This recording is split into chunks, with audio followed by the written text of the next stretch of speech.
Hello, hello. This is Yuriy with Moving Sales Professionals and Let's Talk Moving podcast. And with me today, I have Steve Vest, the owner of Nationwide Equipment Transportation. How you doing today? Hey, how are you doing today? Good, Thanks good. for having me on, man. I appreciate it. No problem. Thanks for joining me. So, Steve, how did you get started in the transportation industry? Well, been doing it a while, over 20 years. Actually, my parents owned a trucking company when I was a child, and my stepdad unfortunately passed away when I was 18 of Lou Gehrig's disease, and Sorry to didn't hear really get the that. chance to take over the family business. They had to sell the equipment and all that, but went to college. During college, I started working for an air freight company here in Kansas City, and was promoted in that company, was moving up, was there for 8 years or so. But our family was growing. I didn't really want to move around the country constantly getting promoted. So my wife and I moved back to Kansas City. We started our own freight brokerage company about almost 20 years ago now, in 2005. So kind of always been in my blood, I guess you could say. Okay. Yeah, yeah. It's a lot of different things. A lot of people fall into it, but some people, there's definitely a lot of people that have moving transportation in their family where they're working with different companies and such. Why transportation? Like you said, it just kind of fell into it. Obviously, it's kind of in my blood, but I think overall, I think the business itself lends itself to have some kind of flexibility in your lifestyle. And now we kind of work from home, whereas before we had an office. But yeah, I don't know. I'm really good at it, and I'm able to multitask and very good at customer service. That's kind of what my background was in, and then got into the sales side of things during college and learned the sales side of freight, and that really helped. And then kind of just went from there on. Always wanted to be an entrepreneur, always wanted to own my own company, I think, but never thought it would actually happen. And then, at 28 years old, just kind of jumped in with both feet and didn't look back. So, 20 years later now, I have a whole lot less hair, and there's a lot more stress involved than even I thought it was going to be when I started my company. So, And now for a word from our sponsors. If you're a moving business owner, you may have already heard of Moversville, an email marketing service that helps moving companies increase, repeat, and referral business. But have you heard of Moversville Connect? Moversville Connect is an incredible resource for all things moving. They feature an array of vendors and services that cater specifically to the moving industry. You can find companies that provide moving software, moving sales services, marketing services, moving equipment providers, and much, much more. Visit moversville.com today to learn more. Yeah, yeah, it's kind of the same thing with me. I never thought I'd own my own business, but at this point, it's been six, almost 6 years now and counting. You gotta have that thing when you have a vision, and when you're working for somebody, it's kind of hard to have a vision because that whole idea. I'm the boss, I'm the head. You're not the boss, you're not the head. So it's like it's hard to apply things unless you have somebody that's really looking forward and what have you, right? I think there's a lot of people that want to be an entrepreneur, want to work for themselves, but they don't realize all that goes into that. They like to think that the owner has all this luxury and has all this money and all this free time and goes on all these trips or whatever, but they don't really see the behind the scenes work that it took to get to that point. And I think that the people that really want to consider it, and in whatever industry it is, that you better really do your homework first, because there's, obviously they talk about most small businesses that start fail. I mean, I don't know what the percentage is, but it's well over Pretty 90. high, yeah. That's pretty high. And so to make it as far as you and I have made it, it is not easy to do that. And if you're not a good business person, maybe even if you didn't go to business school, you got to at least know some kind of business acumen and have some kind of sales. I mean, if you own a company, you're in sales. I think a lot of people fail to realize that, but Yeah, I think it's about creativity a lot too, is just realizing what are creative ways of like not having certain expenses and what have you, just altogether how you put your business plan. Whether it's, some people say, "Oh, well, did you write it out on the piece of paper?" And some people certainly have, and maybe that's the best way to do that. I'll be honest with you, I never wrote out business plan on paper. I still haven't up to date. Basically, I was lucky and fortunate enough to just think of a bunch of things and up to date, knock on wood, most of the things that I thought of worked. There yeah. was a few that didn't, but majority of the things, at least the things that cut my expenses down, they worked and they allowed me to still be here, these years later. So Yeah. that's I think that one of the differences is the creativity. Yeah, anybody that survived COVID obviously definitely knew what they were doing, and not that there were people that went out of business that didn't know what they were doing or didn't know what they're doing. But yeah, I think creativity. But I mean, I think it's just about having a plan, understanding what your plan is, what your goal is, and what kind of lifestyle you want to have. Because really, you can do this 24/7, 365 days a year and never take time off, but you probably will sacrifice your family a little bit for that. Drivers in our industry always, complain about the brokers and that we get to be at home and things like that. But, you are always on and you're always working, and there's differences, obviously. I can be home and sleep on my own bed and drivers can't, but any kind of business venture you do, you have to be really careful to make sure you have that work-life balance. I think a lot of people struggle with that for sure.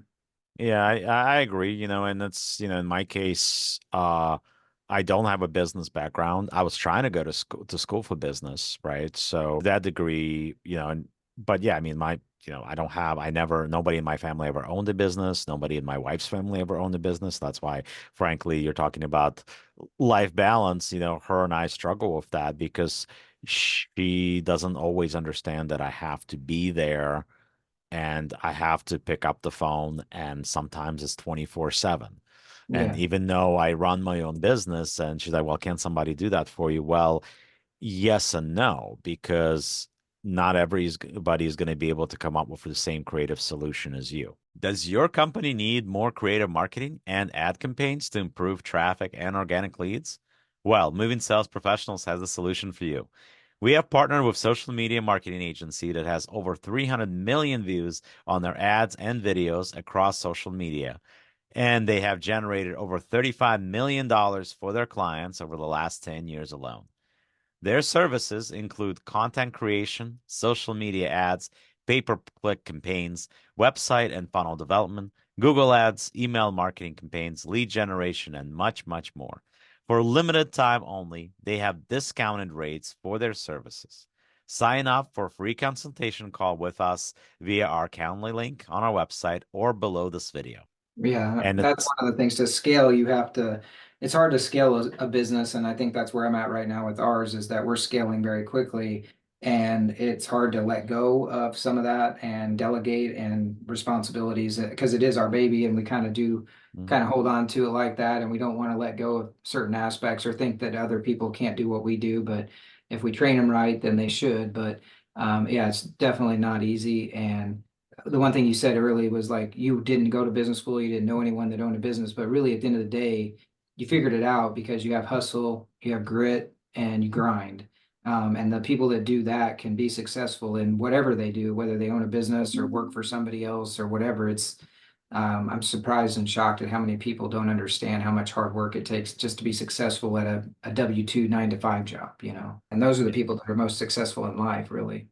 Yeah, it's that, and it's when you're talking about being able to delegate things, it's so much of it is just about finding the right person at the right time too. Because I've had somebody that was basically my right-hand person, and I had a lot of faith in that person, and then eventually I found out that that person was very good at making themselves look busy, when in Mm. reality they did very, very little. Eventually, that came to fruition, and I found myself feeling like I've failed to a degree because I failed to recognize it a lot earlier, and Right. I should have. And then the problem is that when we delegate, and the same thing, not just delegating, but in general, we as business owners, especially when we're building our own baby, and it's not like a franchise opportunity, it's something that you're building from scratch, something that has a unique model, something that's new. We sometimes hold on to people a lot longer than we should, Mm. and we make a mistake with that because at the end of the day, I say all the time that people that work for me, when it comes to firing, they tend to fire themselves. I don't fire people. People Yeah. fire themselves because they don't follow the model. I mean, to a degree, yes, I'm the owner of Moving Sales Professionals. Yes, I know how to do sales. And yes, right now, I find myself to a large degree, at least this summer anyway, being back on the phone for a period of time. But one of the reasons in this industry specifically, and what I'm doing, why I have to be doing that at least once in a while, is to frankly show my team that this is how it's done. At the end of the day, when you are the owner and you're your top salesperson for a call center and you can prove it time and time again, it makes people go back to listening to what you have to say more because it's kind of you're not just showing it by saying something, you're showing it by doing it. Yeah, I'm surprised at how many, even big corporation CEOs are so out of touch with what their Mhm. baseline frontline workers are doing. And so, yeah, for you and I, like, I think people on my social media are surprised when they hear me taking calls as the owner. A lot of that's for social media, but it is also because at times we get super busy. And if I don't jump in and I'm just going to rely on my team to take all of those calls, it's kind of a jerk move, like I'm going to jump in and help out because we're a team here and we got to get the job done at the end of the day. And if I can help out in doing that and make their job a little bit easier and not make them so stressed out, because what we do is very stressful, it's very high demand, very fast pace. And like yesterday was typical Tuesday, we're booking 10 to 20 loads a day. And, trying to handle that with just two or three people, it can, taking a lot of calls and talking to clients, it can be a lot for one or two people to handle. So adding a third, myself jumping in, sometimes that helps. So Yeah, that's the same way with me. I mean, I have my two little contracts that I'm running, but I mean, I hate to brag, but I have 195K in sales booked this month myself. I, that's awesome. So my sales team can look at and say, okay. And they know that I'm not focused on that every month. And they know I'm doing the podcast. They know that I'm running day to day. They know that I'm doing payroll, that I'm doing all these other things that I'm focused on. So being able to see me put those numbers in the books, and those are real numbers, they're gonna say, okay, this is doable, this is possible, and we just need to follow his lead. Yeah. Yeah. I mean, that's the thing. Like, we have a lot of agents that have want to come work for us here this year because, going viral on TikTok or whatever. But like, we've hired 10 new sales agents, and some of them are having mild success, some of them are having decent success. But I know the ones that are having the most success are the ones that are grinding and putting in the work Yep. day in, day out, making the connections, following the plan that I've given them. I've given them a playbook to say, this is how you do it. It takes time, but if Yeah. you invest yourself fully in something, you're going to be a lot more successful a lot quicker than if you just half-ass it. So, Exactly. And I can tell you, I have some international remote people that I brought on board right now. And I still have two from our initial training class that we started in January that are really they're putting the work in, they're investing their time in, and improved a lot. And you can see that those two guys, a guy and a girl, they have very bright future, and I'm very excited about that. And, part of it right now, especially, is frankly, at any point of time, they can jump on Zoom with me and they can listen to me make the calls and hear me say what I say. And so much about this industry, whether it's moving or transportation, so much of it is about sounding the part, sounding like you know what you're talking about, even if sometimes you don't. I mean, at this point, 20 years down, of course, I know what I'm talking about. But if you learn and you pick up those things, you have a much faster rise learning from me in this particular case than from anything else. And I'm there for my sales team. I'm there for them to be their greatest resource, really. I tell them they're available to me anytime as well to be able to give me a call or get in touch with me. But really, immersing yourself in anything in life. I've heard this saying, my daughter played softball, and her coaches would always tell her that to be really good at anything, you have to do it for about 10,000 hours. Mhm. So just think about that when you're doing your job or whatever job you're doing. The quicker you can do it 10,000 hours, the faster you're going to be successful. So I tell these people, like, if you can get to 10,000 hours quickly, it might take you a year, but if it takes you 6 months, then, I don't know if there's 10,000 hours in 6 months, but I can't do the math that Right. fast in my head. But 10,000 hours is a rule that I always learned that was like kind of the baseline for how long it is before you become an expert at anything. Right. Yeah, absolutely. And it's kind of what I don't know if you have the same if the issue that I have. My issue has been I over and over again, it has proven to be true that bringing in sales reps from other moving companies or the ones that have been in the industry crashes and burns for me every time. Yeah. I think that's industry standard because they've either been burnt out at another facility or another company, or they've learned a way that maybe doesn't jive with your way. And Mhm. so they find it hard to leave the way that they're used to doing stuff. I found that as well. So yeah, I've had success. One of my longest agents has been with me almost 20 years. He was the first guy I hired. He's been here ever since, but we were really good friends beforehand. So, and we also started together at the air freight company years ago. So we had a little bit of kind of history that probably allowed us to be successful, but pretty much anybody else that I brought in from a competitor hasn't made it. Yeah, at this point, I don't have a single person that works here besides myself that has worked for another moving company. Yeah. Every single one that pe person that's here that's doing this has been taught here. So I've been so because we don't when it comes to training, we don't just teach them how to take an inventory. We don't just teach them how to use a CRM. We teach them, we tell them stories that have actually taken place with some of the moves that we've had, some situations where that you're dealing with evictions or office moves or just regular local residential or long distance residential. I got stories upon stories upon stories that that I use all the time as a teaching tool because I want to show them how things can happen and I want to show them and teach them to be nimble and be able to adjust to whatever the situation gets presented to them. I think that's easier said than done sometimes for some of these newer folks, but the quicker that they can get up to speed, the faster. And the horror stories sometimes provide more Yeah. learning than the good ones. So Yeah, absolutely. So, getting back to you. So, is there anything that you're doing in the transportation industry that's unique to you, you feel? our company is built on speed, being adaptable, and providing solutions, and just thinking outside the box. Really, is what our freight brokerage is built on. We have a thing of responding to clients in 5 or 10 minutes, which in our industry is not common. I mean, I would just say there's 70,000 some brokers that do exactly what we do. So to differentiate ourselves in the market is about we're from Kansas, so we are very honest, reliable, trustworthy. Integrity is a big thing that, our core values as a company. In our industry as a freight broker, there's a lot of fraud, there's a lot of bad players, there's a lot of bad blood and history from the past. But luckily for us, we built our company on that. And so that integrity and that trust that our customers have bleeds over because they just refer us a ton, which we're very thankful for and very blessed for. But at the same time, when we're selling to clients, that's what we're selling them. We're selling them a value. We're not just selling them a transaction or a dollar amount. So I think the speed and the technology that we built, all of that kind of helps. I think that that's important because like integrity and just building a brand and staying true to that brand, that's definitely something that I've been preaching just generally in day-to-day operation. And when I'm talking to potential clients or on this podcast, I talk about brand and I'm talk about being, building something that's long term, not something where you're going to need to change names and rebrand and do all sorts of things. Stick to what's right. Stick to what works.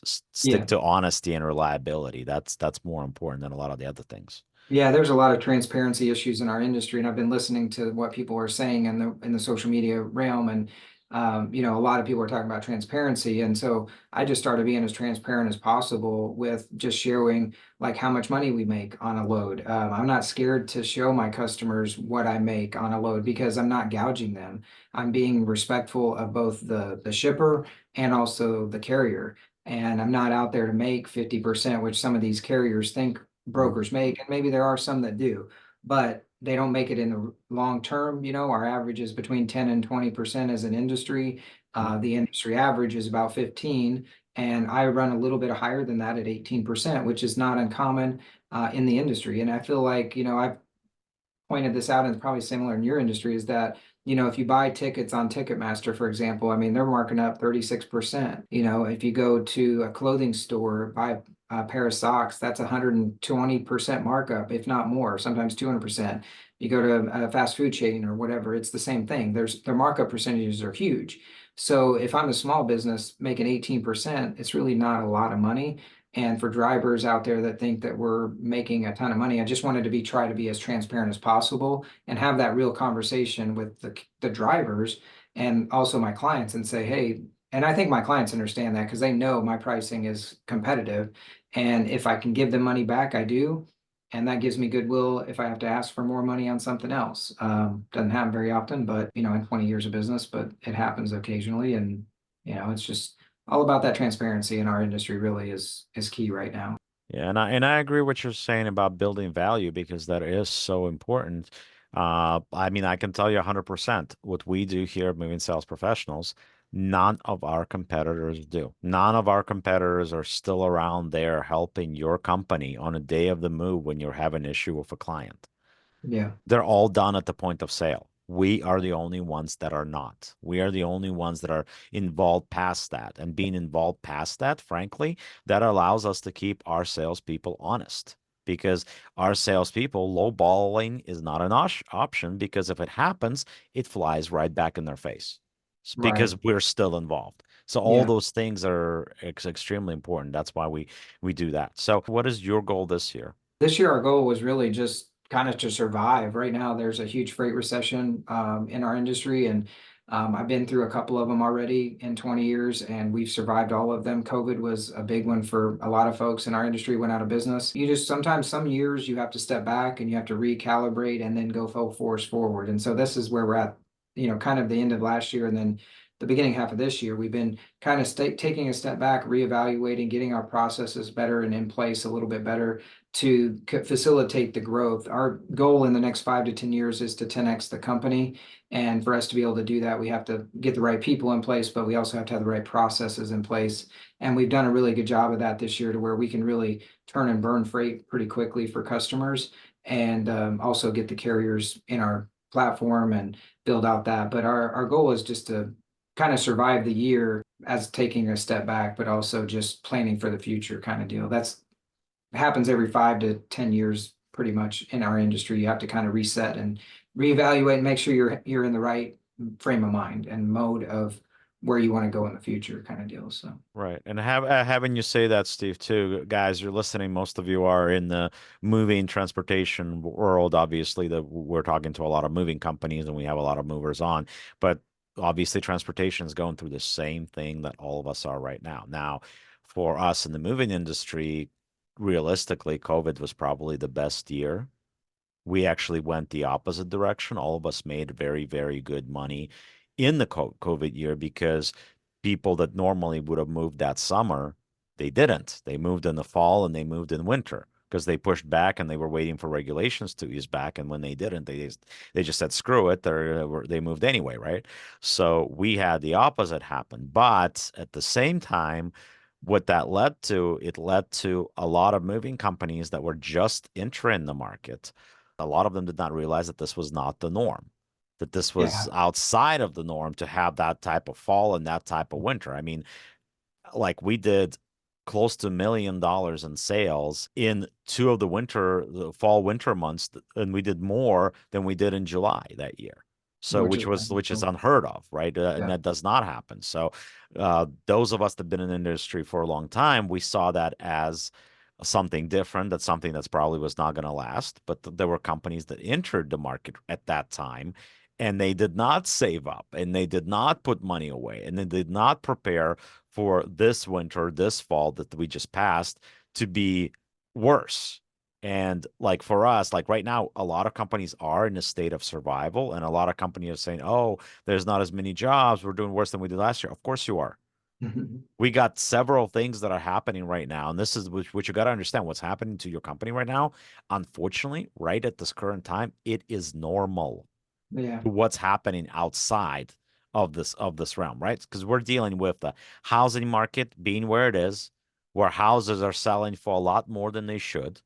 And you know that's going to come crashing down. It's only a matter of time because that's what happened it's in. already kind of starting. I mean, I've seen it Mhm. from the housing side of market. I mean, I think I saw a report the other day, and I think it was Austin, Texas. They have a 100% surplus of houses for sale, and also foreclosures are on the rise. So it's kind of marketing in 2008 a little bit if you Mhm. if you were around Yep. during that time frame. So in the same thing with the shipping side of things, though, too, a lot of carriers dropped into our market during COVID because the money was so good for a year or two, and now they're realizing that this is a market that's typical and they're not surviving because they didn't, like you said, put money back, save money, get ready for this. Like everything happens in a 4 year cycle, it seems like. So not to get political, but Right. Yeah, but things are so we had a couple of things. We had that happening. We had an economy happening. We had Like all those things, people are moving out of California, people moving out of big cities. Now Big. it came to a slow because a lot of that movement already happened. Mhm. So now it's more like it is for a lot of companies, for us too. It's to a degree, are we doing better than wintertime? Yeah, we're doing better than wintertime, but it's still not as busy as we're used to seeing this time of year in July. Yeah. Yeah, for sure. I would say that, I mean, we're busy, we're growing, and we're heading back in the right direction after last year was kind of really a down year for a lot of folks in our industry. I think overall, most freight companies, big, small, it didn't matter. It was about a 34% decline last year in revenue for everybody. And that's from the top freight brokers to the bottom. And so those that survived, like ourselves, now this year we're being rewarded for that a little bit and starting to pick up steam as the rest of the year goes on. I think we'll be moving in the right direction. And then hopefully in the next 4 years, we'll be heading in the real right direction. So, Right. And that's the same thing that I see in the moving industry because we see that things are first of all, a lot of companies did get knocked out, which means that there's more pie to be had because there's not as many eaters again. Right. But yeah. then at the same time, I honestly think that it's gonna get better. I mean, I can't give you an exact date or whatever, Mhm. but I could see the trend. I could see that things are picking up. But one thing that's big, and you tell me, Steve, obviously both of us are active in the social media realm, and I think that that's huge, and I think that everybody needs to be involved in that business wise, especially if you're in a B2C business, that's where you're trying to attract you need to put your name out there because that's your own commercial. Those are your future clients that you're It's talking to. free. I mean, like I finally got a buddy of mine who makes custom cabinetry and stuff for large corporations, and the businesses that he was working with are kind of downsized a little bit on his flow of business and jobs. And I was like, man, you got to get on social media. Like it finally, after a couple of years, I finally convinced him to finally get on social media. Now it's starting to turn around with him because they're free commercials. I mean, if you aren't doing it as a business owner right now, or even as an employee, as a salesperson, you're failing. You're not going to keep up. I'm a big Gary Vaynerchuk fan. I don't know if you follow him or any of your people that watch the show do, but he just put out Nope, day I had a trading book. attention. Well, Yep, he just put out day I trading have that attention. book. Yes, I I have just that got book. it. I'm reading it. I've read all his books, and my wife and kids and my social media people hate that I mention him all the time. But if you're not following and day trading attention right now, and you're not on social media, whether it be TikTok, YouTube, whatever, you're missing the boat because those people. I just got a shipment today from a client who saw me on TikTok, and he called and said, "Hey, I want you to move the shipment for me." 10 minutes later, I made that money and moved on to the next one. So you're definitely missing the boat if you're a business owner and you're not doing something. You could be mowing grass. You could be, I don't know, an electrician, a plumber, whatever the case may be. If you're not on some kind of social media entertaining some of your people or, sharing some knowledge, then you're missing out on opportunities to grow your business. So. Yeah, and guys, you hear me talk about this a lot. So you hear with Steve, you had yet another person that's basically preaching to the choir here and talking about media being so important. It's you know, you got to do that type of thing because realistically, the quality of leads and lead providers as we used to seeing them, if before during slow season you were at 30-40% junk rates, right? Well, guess what? This summer, they're still at 30-40%. They did not go down like they used to. They are still over there. And that's why you have a lot of companies that buy these cheap leads. They're trying to bleed a stone. They're trying to make gold from crap, and it's not happening. It's Right. not happening. You got to do something different. And if the problem is this, is that especially companies that have been in business for a long time, you got to adjust to the times. You got to adjust to what's happening around you. If you're not making those adjustments, if what worked for you 20 years ago is not working today, stop trying to do the same thing you did 20 years ago over and over and over again. You're going to end up losing more than you gain. Yeah, yeah, for sure. You've got to ride the waves and you got to go with the market. And if the market says, hey, the attention's on social media right now and everybody's watching it, I mean, everybody's got a phone, everybody's watching TikToks and YouTubes and whatever, and you're not putting a free commercial out there that might run across the right person's screen at the right time, and you get a free lead to come into your pipeline. That's how I built my network is being able to be that person on there that's like I mentioned earlier, the trust person, the person in the industry that people want to work with. So I think that everybody should be doing it. I mean, it's just crazy not to really. Yeah, it's common sense. So I think it's extremely important. Obviously, for me, that I use this platform for educational purposes. I'm not pushing buy me, buy me, buy me, No. but you listen to what we're talking about. And clearly, I know what it is that we're doing and what it is that we're dealing with. So if you want to work with me, you will get somebody that is knowledgeable, not somebody that's trying to pull stuff out, you know? Yeah.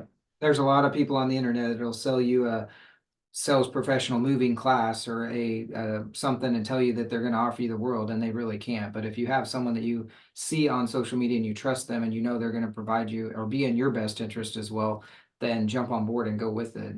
Those are the people you want to work with. So Absolutely. You want to make sure somebody is reliable. It's kind of going back to the episode that I did a few episodes ago where we were talking about mentors and gurus and such. So it's kind of going back to that conversation that, who is it that's a guru? Who is it that's a mentor? Is it somebody that's just yapping, or is it somebody that actually can sit down on the phone and show you? Or sit down on whatever and prove it to you right there that what they're talking about is not just BS, that they can actually sit down and back it up at any given time. I love when I'm training new people and I jump on calls and let them listen to me make calls, and it goes perfect and close the deal. And at the end of the call, they're all like, "You made that sound so easy." And I was like, "Yeah, I've been Yep. doing it for 20 years. I can do it in my sleep." So, Wow.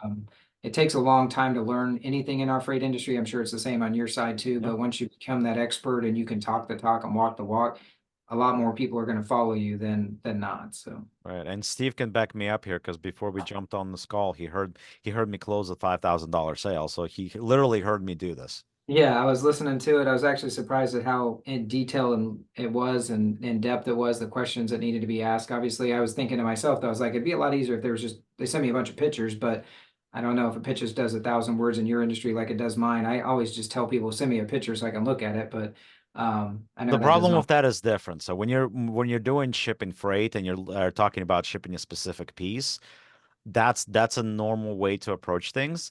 With moving, frankly, there's going to be plenty of people that are not going to want to spend that time to take those pictures because you're talking about an entire household. You're talking like a 4 bedroom, 5 bedroom, could be 11, 15, 20,000 pounds worth of stuff. They're not going to go and they're not going to take all those pictures. And if it's Yeah, somebody that you're dealing with that's older, frankly, you're lucky if they're going to be able to sign the contract online on their phone or do any of that stuff. So right. it's not it doesn't always it doesn't work as well. And frankly, I don't want to once they I get them on the phone, I don't want to let them go. Yeah, I want to make sure that if I do have to let it go, it's because I have to let them go because there's in no way, shape, or form they're ready to make that decision right there and there. Where yeah, I've tried everything, I threw everything in a kitchen sink at it, and they're not going to be closing today, right? So like I mean, Steve heard me do a one call close with a $5,000 job that could potentially turn out being a bigger one if they decide to do full packing between now and when the move is, which very well could be because they only have about 20 days. it was awesome to listen to that side of the business, completely different than ours, but I appreciate what you guys do as much as what we do. It's about the same as far as like just you're the middleman a little bit and you're trying to facilitate the move, but we're literally at the end of the day, what we are is experts in our field, and that makes Absolutely. a big difference when people trust who they work with. So, like you mentioned earlier, your sales reps can't go out there and lowball a move and then it's going to come back and bite them. So that's why it's important to know what you're doing in your industry, especially because you can mess that up real quick. Yeah, absolutely. But we can continue talking about this quite a bit. We're getting to our time here, and we don't want Okay. you guys to get bored. So, Steve, once again, thank you very much for joining. And as I always say, the world moves on its own, so let the professionals move yours for you. I Thank you love it. very much for joining us, and we'll talk to you soon. Guys, please like, subscribe to Moving Sales Professionals on YouTube, on Spotify, and all the other channels. We're on Instagram, we're on TikTok, we're on everything, and so is Steve. Yep. NTWD Equip Trans on all social media platforms. It's exactly the same. Hopefully you'll throw that up here on this video when you edit it later, We but will. I appreciate the time and look forward to hearing from you guys. Great. Thank you very much for joining us. All We'll right. Take talk to care. you soon.